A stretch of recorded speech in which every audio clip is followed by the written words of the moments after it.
Press B I hope promote. everybody's got a cold one because it's time for a drunken public service talk about beer. I could go on and on and on and on talking about beer. I received my Cicerone certified bar server certificate, certified and certificate in the same sentence. That one's on you. In 2013. Before that, I became a certified sommelier, which was 2009. So sommelier is a wine expert. Cicerone, the beer version of the same. I could talk about beer for about forever, especially when I'm drinking it. But what I want to talk about briefly is the general rule of enjoying beer. I've been drinking beer since the beginning. It was not the first alcoholic beverage that I really got into. That was actually whiskey. I enjoyed whiskey cocktails. I got into beer and my gut has never been the same. So when you talk beer, it's important to understand it just a little bit, which will allow you to, fully enjoy. So I want to take just a second to go into a few of the basics. There are two different types of beer. There are macro brew made in such amazingly huge quantities that it's really hard to develop a character when you make beer in such massive quantity. Those macro brews would be your Budweisers and your Coors and your Millers, that kind of thing. You can even go a little further. There are other macro brews in the world, but those are the big three. BMC is as we call them in the biz: Bud, Miller, Coors. Macro brews are really about getting the job done.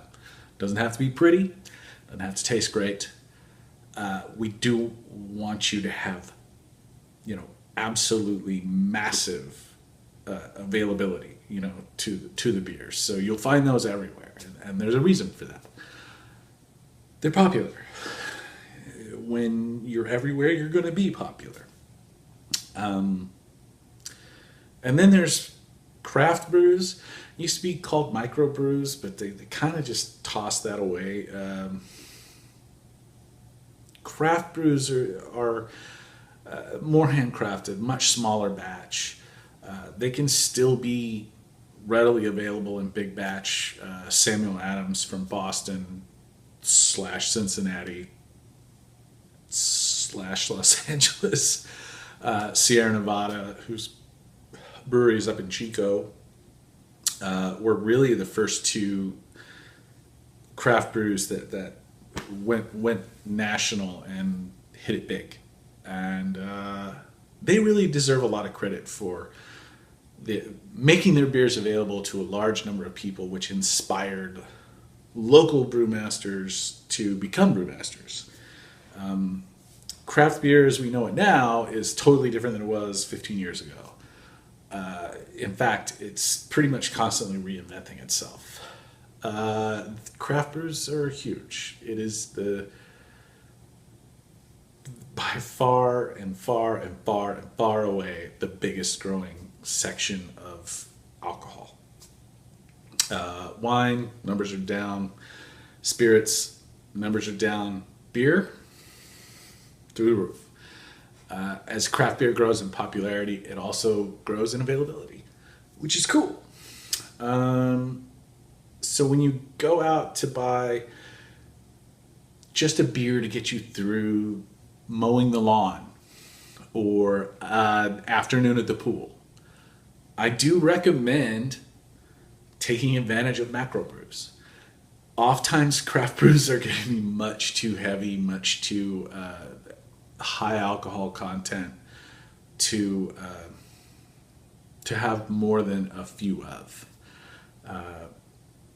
They call it sessionable in the craft beer world. There are sessionable craft brews, absolutely, and those are some of my favorites. Sessionable means you can sit down and you can have a session and drink it. That means you can have 3 or 4 or 5, or we don't recommend 10 or 12, but it has been known to happen. Stay with sessionable craft brews or macro brews if you're going to be just volume drinking.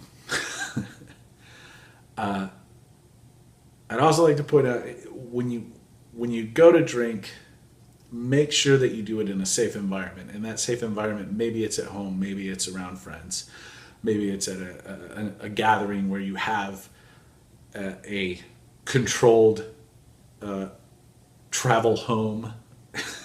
Sometimes it's right at the game, and then you're going to hop on the train and you're going to come home. All those things are totally cool and acceptable. Drinking and driving is a horrible, horrible, horrible thing. A lot of people meet an untimely end because of alcohol plus the use of a motor vehicle, and nobody wants that. And even if you don't meet your end, if you just, get arrested, it has pretty damning ramifications for a very long time. So make sure that when you sit down to drink, you do so with the knowledge that everything ahead of you is going to be fine. It will really immeasurably improve your enjoyment. So when you go to drink, use your head. And the best time to use your head is before you start drinking, not after. Make a plan, stick to it. You'll be happier because of it. I plan on doing a whole bunch more beer episodes. Did I do that backwards? Beer. A whole bunch more beer episodes. And probably even a few videos about when is it beer, when is it wine, when is it spirits. What's the right thing to drink right now? When it's beer, hopefully it's cold. Even the Europeans don't drink it, quote unquote, lukewarm. It's not like water you've left out on the counter or anything. I can only imagine. Anyway, I'm Trent. This is Drunken Public Service YouTube channel. Drink beer. Turns out it's good for you. Just do it smart. Because not doing it smart is really bad for you.